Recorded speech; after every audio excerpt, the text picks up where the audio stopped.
Well, friends, you are in for a chill, expansive interview. Because the only thing more remarkable than Brad Gray's art is his life story.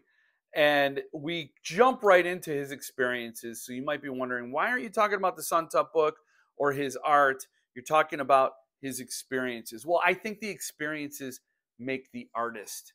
And his experiences are really remarkable. So we jump right into that. One thing I think is wild in this interview is how he becomes an artist and how he finds his way to becoming an artist. And in the interview, he seems to imply that he just sort of stumbled into it. But what he creates, this guy seemed destined to be an artist.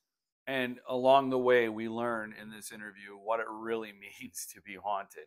I encourage everybody to watch this interview, check out the book Amityville Horror by Suntup Editions, and visit Brad Gray's Instagram page to see more of his amazing art. Really a great guy. So check it out. I hope you enjoy it. And stay tuned for more books and interviews and blather. For once, I'm not talking to myself. It's time to go beyond the book and get over your shelf.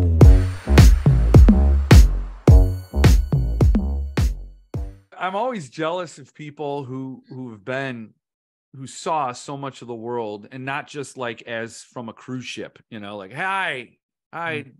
Hi, I see your shores. Yeah, I know. I mean, that's the thing, is like to travel. I think the best thing is to live in a country for a while, 4 or 5 years, and then you really get to know it in an in-depth way. But just breezing past, stopping in for 2 days here and there, it's not quite the same. Doing a residency, doing a residency is lovely because you paint, you get to know the locals, they show you around, and you're there enjoying what you're doing as well and sharing ideas, and I love that.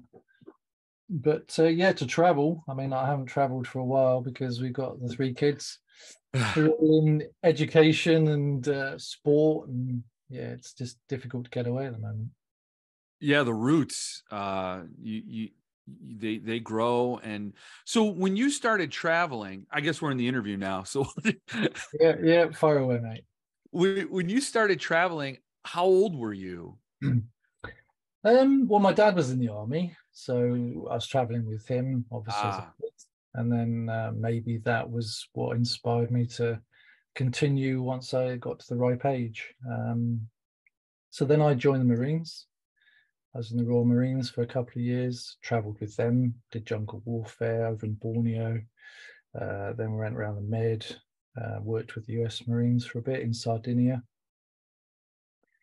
And then I left the Marines, went to art school, and then in between, there was like a program where you could volunteer and go abroad to, I think it was Mozambique, Vietnam. So I opted for Vietnam. So it was all jungle based.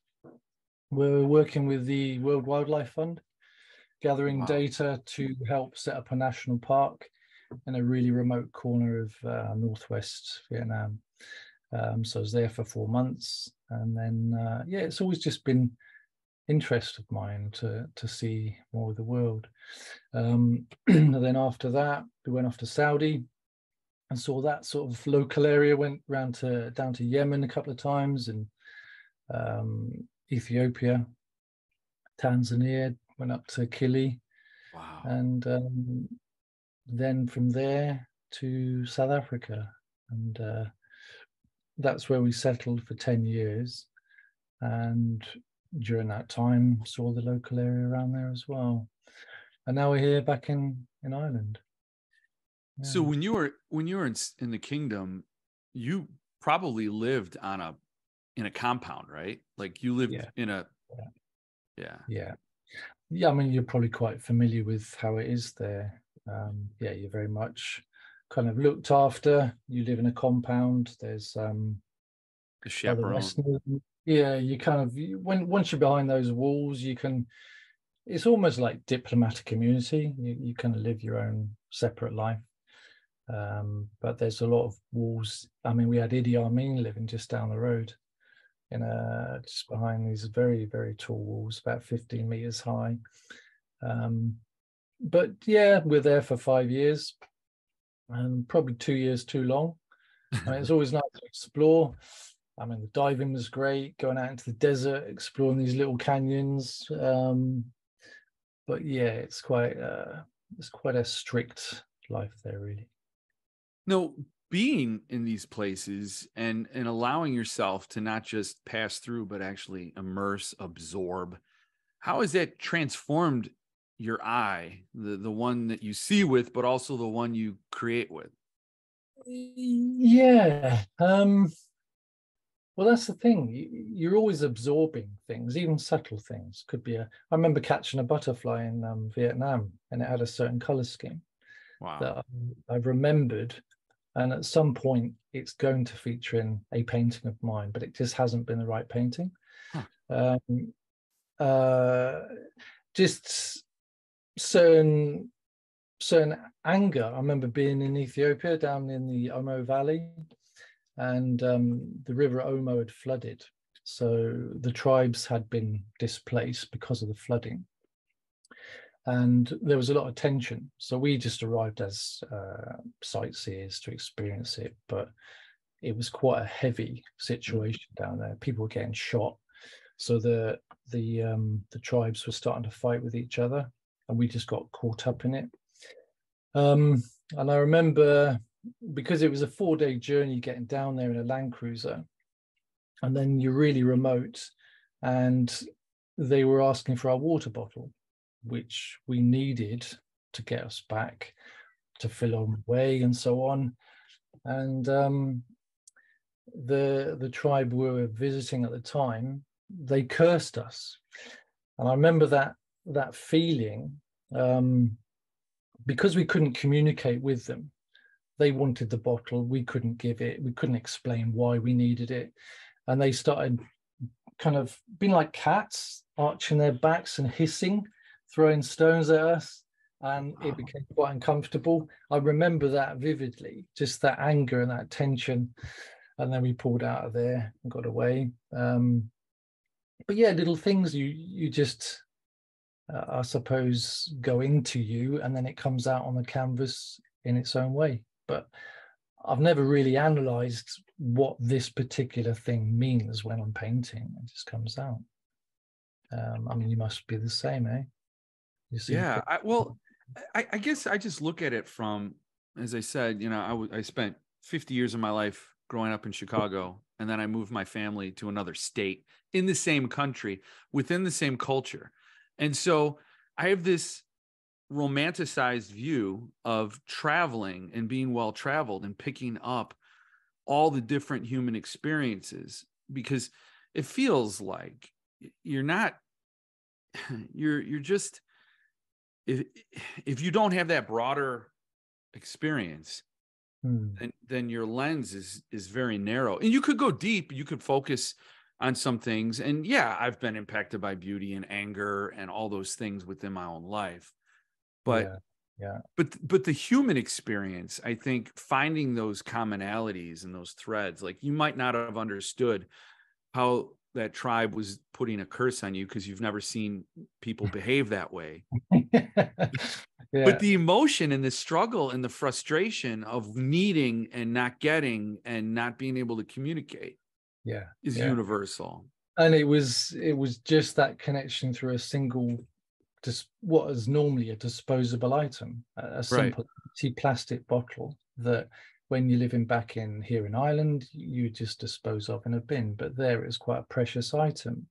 And that single thing became the catalyst to create this bigger thing, And I mean, I still don't know if I really did the right thing. Maybe I should have given it over, and maybe along the way we would have got a bottle, but I didn't want to upset them. Obviously, we were there to sort of witness, and there was a lot of tension. There's one thing. I mean, there's a continual theme in some of my work, which is the Held series. It was going back to when I was 17. So I was in the Marines doing my training.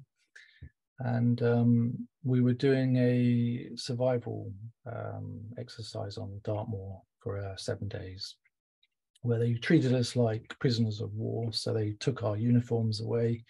We were given a blue boiler suit, boots, and that was it. And then on the third day, they gave us a rabbit, a large white rabbit. And we had to look after it. And it was a very cold time of year. It was November.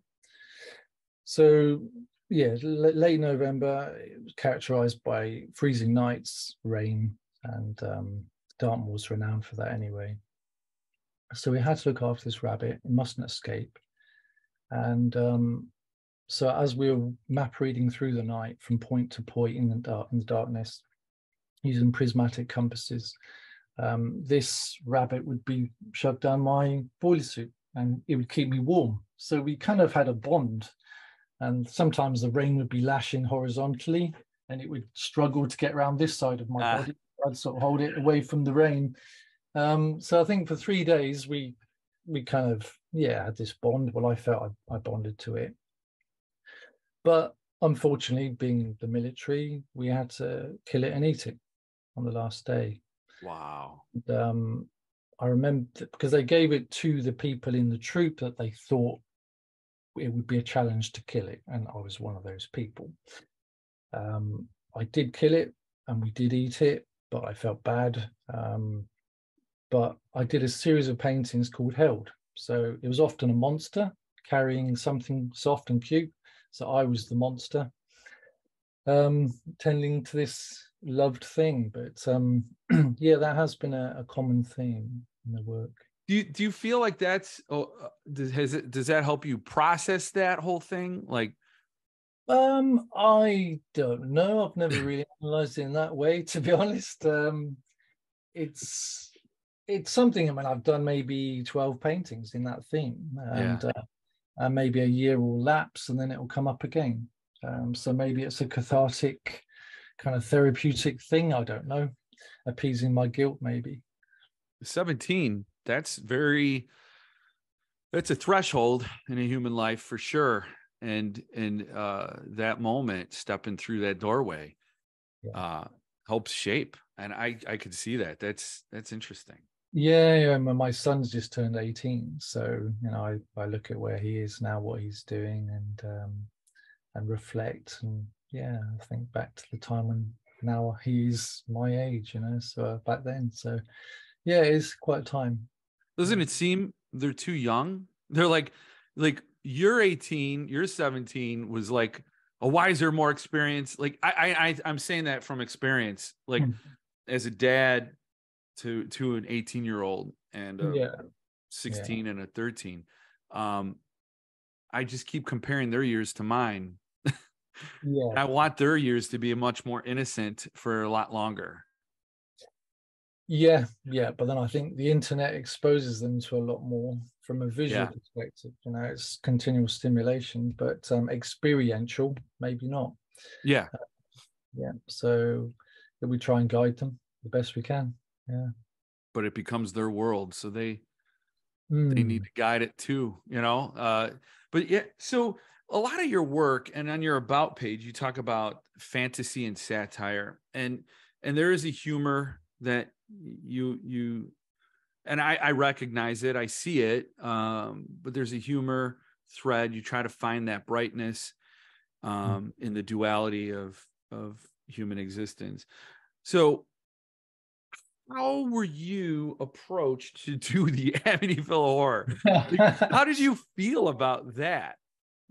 I found it interesting why I was chosen, to be honest. It's like, there's all these artists out there, and I didn't know about Suntup Publishers, to be honest. I remember the story, Amityville.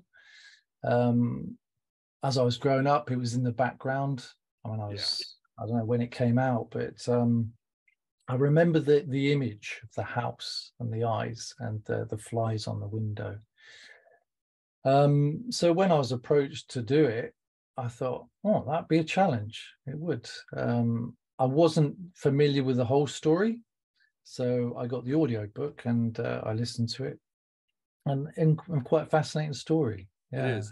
Yeah. But it's like, I mean, each artist has their own vision, their own view, and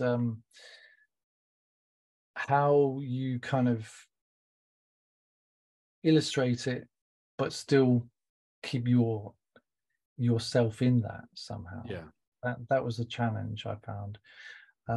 Certain images came to your mind as a visual thing. You know, like there was a scene with like a ghostly marching band in the bottom of the hall. I really would like to have done that, but it was quite tricky to fit on a format such as it was. And I thought, that'd be quite a challenge, that one. So naturally you gravitate to an image that would fit that sort of format. The cover itself, I found the house had to be a feature.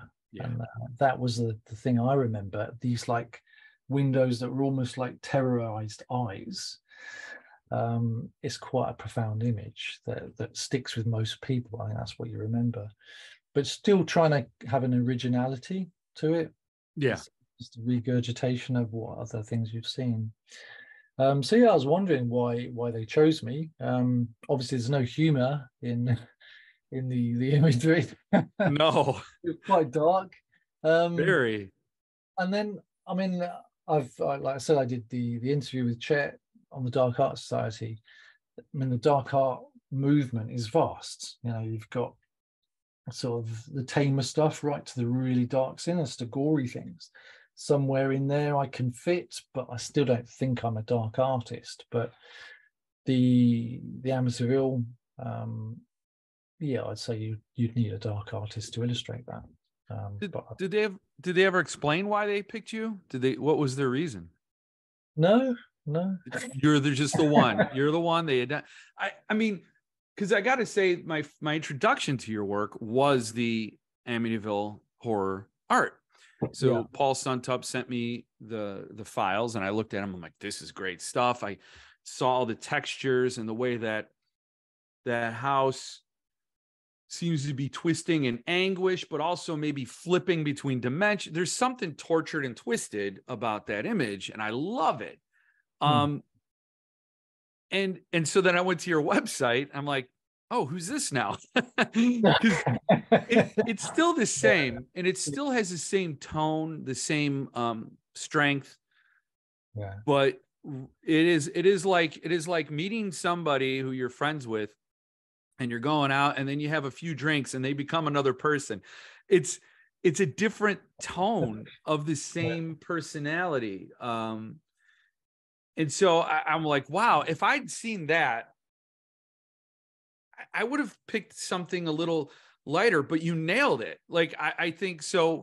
When I was knowing I was going to talk to you, I was like really thinking, was it uncomfortable? Was it too much? Or did you enjoy the challenge? No, it wasn't uncomfortable in any way. I really enjoyed the challenge. And like I said, I listened to the audio book. So I think once I'd focused on one idea, I think I started with the old lady, the crone. Yeah. I started with that one, and then carried on listening to the book, thinking of other ideas, and then I thought, oh, that's a great image, and I jot that down. And no, it wasn't uncomfortable at all. It was interesting in a way to revisit something that I only remember as a kid and only vaguely. Because it was like classic, so was it 70s horror kind of imagery, right? Yeah, and I thought, oh, this would be interesting. So yeah, I rose to it. I think the book was 75 and the movie was 79. I'm not 100% sure, but what's interesting is, I was born in 72, so I've also grown up in the shadow of that house. But I'm in the States, and yeah. And you weren't. You were, right? I mean, did you ever live in the U.S.? No, I worked there in Keystone, Colorado. Okay. For 3 months, just as a student exchange thing over the summer. So that was up near actually where The Shining was set. Yeah, Yeah, right. that hotel was Estes just down the road. We all watched it up there. I remember that feeling, you know. That's another great sort of time, film from that time. Right. But yeah, I mean, I suppose it's one of those things that does travel. It's yeah, it's a classic. Yeah. But your recollection of it is exactly the same as mine. Like, I remember it. It's one of those things that just became it's like it possessed culture. It really became something for people born of a certain age or at a certain year. It's like we absorbed the story without ever, like, I mean, I'm sure I saw the movie. I know I didn't read the book. But I could tell you when I looked at the thing, when I saw the one painting with the flies and just some of the textures, I'm like, yeah, oh yeah, that's Amityville. You know, it's just something I've absorbed, and it's interesting that it happened the same for someone who's not part of the US. Yeah. I suppose, I mean, we've all, as a youngster, gone into an old house. Yeah. And the haunted house kind of theme is in the back of your mind, and your mates might make some pranks or whatever and freak you out in there. So from that angle, it appeals. And then it's a family where the father does what he does. And in the past, the previous people that lived there, so it carries on. There's a continuity there. And then I think as well, there weren't so many films made back then.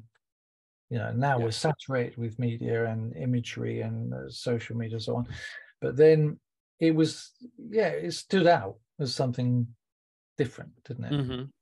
There was a few films, like I mentioned, The Shining, Salem's Lot, those sorts of films were coming out around then, which we all kind of were aware of as kids. I've never considered that point, because I'm I'm a curmudgeon, because I keep feeling like, can anybody make an original film? Everything's a reboot, everything's a rehash, recycle, remix.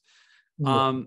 When I went to the Wikipedia page for Amityville Horror, the list of sequels extends from 1979 all the way to 2020, and there are so many, and you feel like, you're revisiting this, can you create something new? So your point about we're saturated with imagery and stories and the internet and all that is I never flipped it and saw it that way. And because and I think your point is perfect, that these big movies were big because they were spread out and they had their moment longer and deeper. And if you look at the way films are done, the scenes were longer. Like, if you watch a new movie, there's a cut. Yeah. And you're like, watch The Shining, and they're on a moment for as long as that moment takes. Yeah. And you're like, that doesn't happen now. Yeah, it's kind of, there was a rawness to things back then. And I suppose as well, I mean, the cinemas still exist, but we would go to the cinema to watch the big film. Right. It came out on video later, but it was still a thing where you had to go to the video shop and come home and rent it for a night or whatever. So yeah, just different times. But I mean, it is one of those classics. I didn't see Amityville 2. There was another one made, wasn't there? Well, there's like a whole army of them. You're now part of that heritage. Your work is in the book, and people who are exposed to it will have your imagery tied to that story. Yeah, that was a concern of mine, to be honest. Was it? I'm sorry to interrupt you, but no, I love that. I was thinking, well, there's clearly fans of this out there.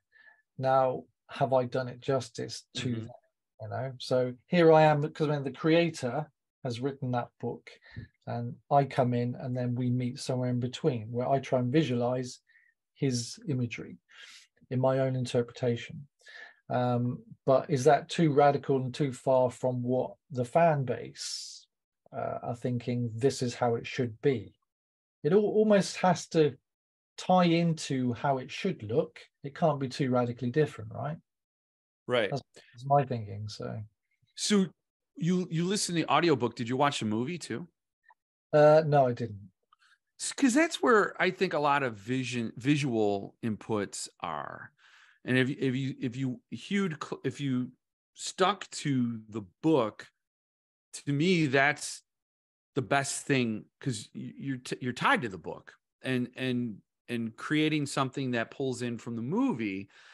There's another fan base, and I bet you they're more vocal than the people who've read the book, because the movie is just an easier way to digest it. So did it make you pull any punches? Not really, because I think I did stick to sort of, it wasn't as if I was over stylizing anything.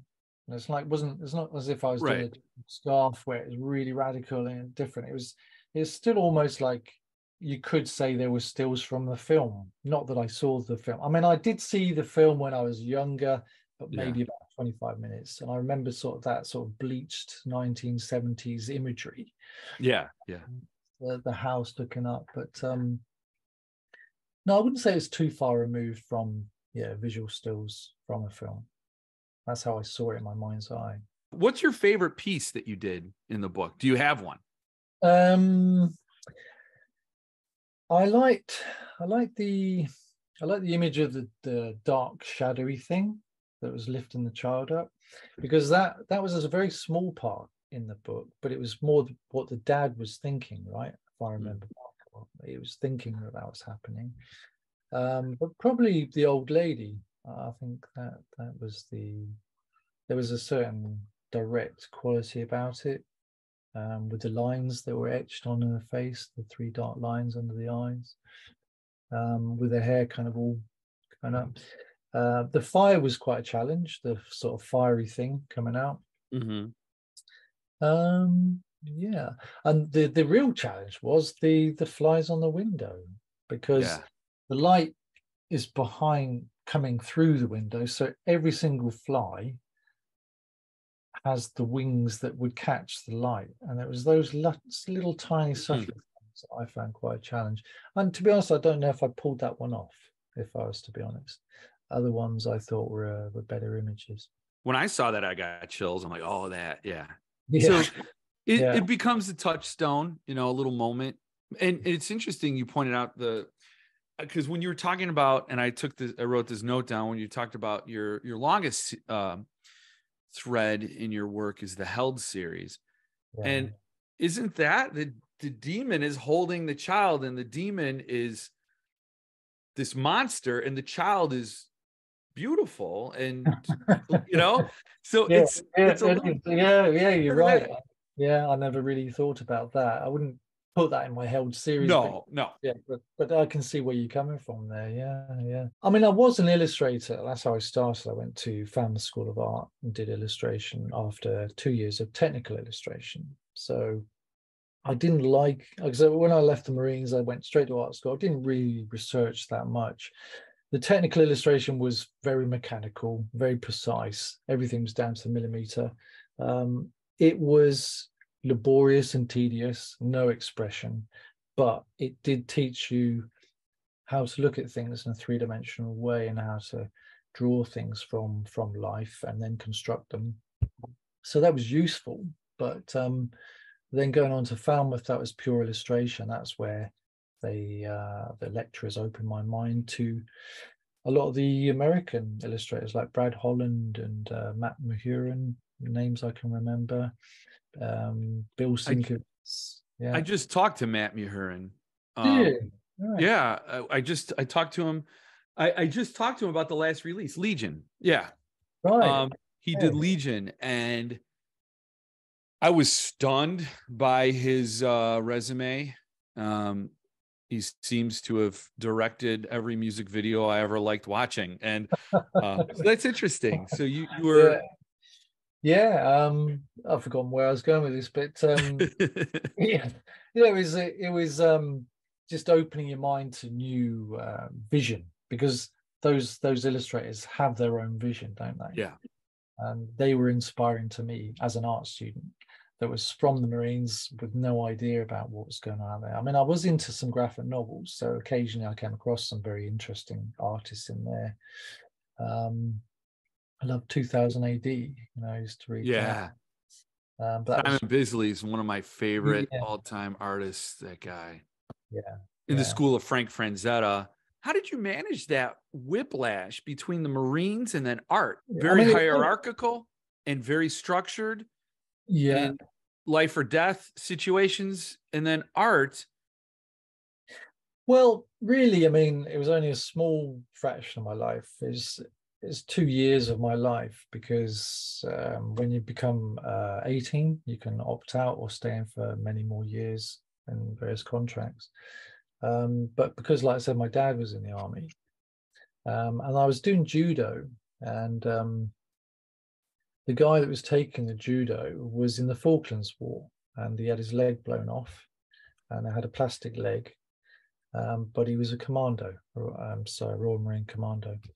And I was asking all about that and the various challenges. That's why I enjoyed the challenge of trying to get a Green Beret, which is sometimes 30 weeks training. It's pretty hard for a 17-year-old. And that was it, the challenge. But part of the Marines, there was an illustration branch.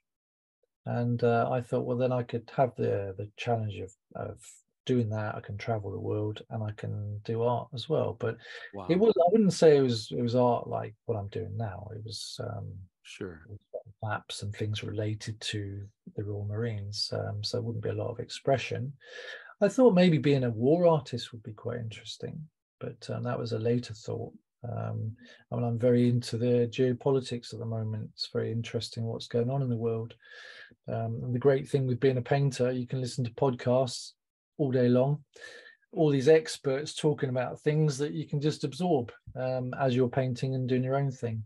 So you become quite well informed from all sorts of sectors and corners of whatever's going on in the world. But yeah, once I'd done my training, then they said the illustration branch was going to disband. So I thought, well, I'd gone home, I'd met a friend in the pub, and he said, oh, I'm going to art school. And I said, okay, well, I'll come out and I'll join you. And that's cool. It's all very impulsive. It wasn't a grand plan or anything. I went to art school, and yeah, 4 years later, graduated. And just as that was coming to an end, I met my wife there. So we've been together since then. That's wild, and I think that's an enviable way to live your life, in going with it. Like it's like, yes, I'm not talking about being a drifter and like not be, but there's a beauty to it, and there's a rhythm, and there's a, I don't know, profundity. Yeah, and I think with the military as well, they give you that basic foundation to adapt to a situation. You can look after yourself wherever you go. You can live rough, and I mean, we'd often travel off the beaten track, and we would be living rough. And it was a good foundation really to do that. And then, like I said, so one thing leads to another. You travel, you absorb, and then it comes out in the artwork. The thing is, what I find with being an illustrator, inevitably, they've got their vision, and you've got to somehow match that vision. What I didn't like is when the art director didn't quite know what they wanted, but they knew what they didn't want. So you're sort of floundering away there, and you keep coming up with these images and not quite there. And doing this commission, I found it was really nice working with Rebecca, and they're very sort of standoff, let you just do your thing, and then that encourages you to then relax and just explore. But there's only so much exploring you can do, because you're still having to tie yourself into the thread and the theme of the book, and that's where illustration is different to, say, my own generated art, because a lot of the art is it comes from wherever, but you're not tying it to something. And often what I'm finding now is I'm just painting without really much preparation, not a lot of drawing. It's just a very simple, rough idea. And then it goes off on a whole new tangent. And then as you're doing that, you explore things from your past. You think, okay, yeah, I'll put this in. That might relate to that experience. But not always, It could be a current affair. It could be something that's in the news. There's plenty of things that stimulate. I don't think you can listen to the news all day and maintain sanity. So especially now, yeah. No. It's scary. It is scary times. But how has it changed being a dad and having 3 children, especially working on Amityville Horror? It's domestic violence. Yeah, well, we're very, very open. I can chat to my kids about darker things. They've traveled with us. They've seen some dark things. I loved The Road, Cormac McCarthy. Oh, yeah. And as a dad, that had a lot of weight, really. I listened to the audiobook, I read the book, and I saw the film. They're all brilliant, but I loved the audiobook the best. That's where it really grabbed me. Yeah, McCarthy's difficult with no quotation marks, and he's very, I can imagine the audiobook has a little more ease of digestion as far as the prose. But yes, I never saw the Viggo Mortensen movie. I wanted to, and I could see how that book could translate to a movie really very easily. Yeah. I mean, I think Blood Meridian, they're maybe going to make that into a film, but I heard that's the only book I've read twice. I absolutely loved that. Blood Meridian. Yeah. You should get some accommodation, some medal for. I tried reading it once, and I borrowed it from a friend, a coworker, and I was trying to read it on my commute home. And it's not the kind of book you could read with half a brain. You got to give your attention. And then the guy who lent it to me got fired, so I had to give it back to him. So I haven't read it since, but I have Folio Society did it, and Suntup did just a magnificent edition. So I'm going to read it. But so you read it twice? Yeah, about 6 years apart. Because I came across, I was in Malaysia at the time, and I was in a backpackers in, I think it's the oldest rainforest in the world, and someone had just left a Cormac McCarthy novel. It was the part of the trilogy, the second one, The Crossing. And I hadn't heard of him. So I started reading the book, and it really grabbed me, his writing. I found his writings very inspiring that leads into the painting. It's like when you go to a really good exhibition or you see really interesting art, it inspires you. You want to go out and paint. And I find his writing does the same. But it's one of those things where, like, you know how you feel after you eat fast food or processed food. Your body, the machine, is saying, all right, I'll work with it, but let's not make this a habit, because you start to feel clenched, clogged up.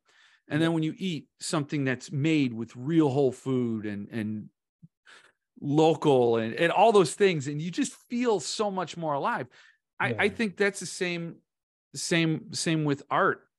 Yeah. I mean, you think creativity stems from a source, doesn't it? And then goes out. And I mean, music is really inspiring. I used to find when I was in China, so my wife was teaching at an international school. I was at home a lot, and it was quite a strange existence in many ways, because initially I was out there with Swatch in Shanghai for 5 months on a residency. That was lovely and amazing, and some great people. And then going to Xi'an, which is in the middle of China, it's where China sprang from many years ago. It was a very different experience of China, because like in Shanghai, I was staying in a lovely hotel right on the Bund, which is in the heart of the city on the river, hampered by Swiss efficiency. And mixed with China. But then going to Xi'an, it was quite a shock, really. There are tourists there because of the Terracotta Army and the center. It's very old with this big walled city. But where we were living was south of that, and there weren't any people to speak to, really. So I'd go off walking around with my headphones on, and Godspeed You Black Emperor often was the perfect kind of like music.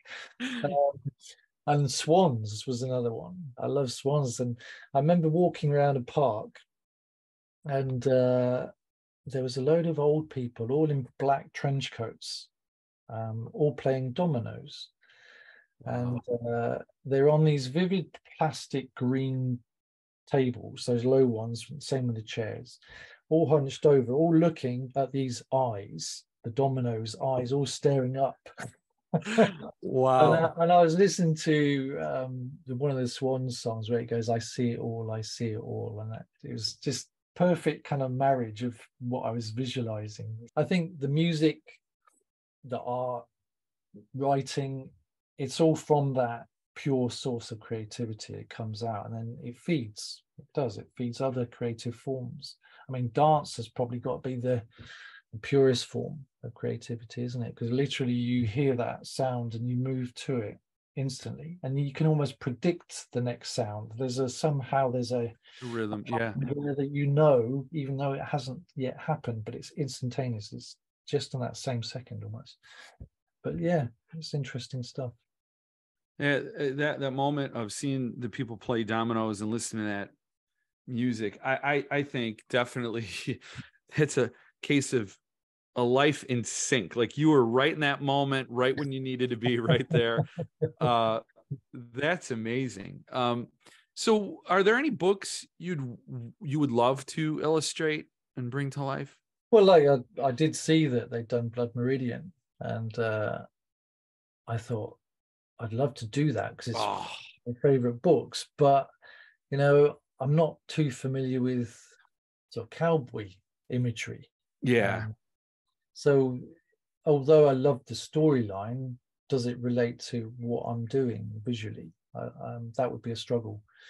No, I can't really think of any, to be honest. I mean, my images now, they're just self-generated. I mean, I just did a piece I've just posted on the Instagram page. A friend bought the painting, and it was a little pink elephant flying around a headland in the moonlight. And when we were much younger, when I was living in Germany, we used to chew Hubba Bubba. And then once it lost its flavor, we'd start making little characters out of it. That's awesome. So that piece was this little lump of Hubba Bubba, but it's quite big. So it was based around the Moon and Sixpence, Somerset Maugham. So I played with the theme. I thought, well, to buy that much Hubba Bubba, it would cost more than 6p. So it's moon and £6, right? So, and then this little Hubba Bubba character was going off round. But that's all like linking back to my past imagery that I thought that would work. And then the painting's produced, That's awesome. But then I'll jump to something else. That's the thing with a book. You've got to follow that thread and illustrate maybe 6 paintings, 6 sections of the storyline. That's quite tricky, especially if you're playing with characters where you get the same face and a different expression throughout as well. Quite a challenge, that would. I think it'd be really interesting to see your take on Blood Meridian, or any take on Blood Meridian that doesn't even have cowboy, or like focusing on the horror and some of the trauma which transcends time and place. That would be interesting. Have you done any pieces based on Blood Meridian? No, not literally. but I suppose it's fed in some way. But what I find is when you get more immersed in a project, I mean, you must find this, that like recently, I was invited into a show at the Copro Gallery in LA, and it was a Geiger inspired show. I'd always seen Geiger's work in the past, you know, when you're sort of 15, 16, the books are going around and, you know, it's really inspiring. But as an artist, he never really grabbed me, although I really admired his vision. It was really unique. So it wasn't as if I looked at his work much. I'm not a big fan. And then Gary invited me to this show and I thought, oh, okay. I know that there's a massive fan base of artists out there that would love to be in my position. I'll try and honor it. So I got into the researching and then sort of saw more of his work. And it was really amazing, the details. And I love the way you could blend that sort of mechanical with the biological side.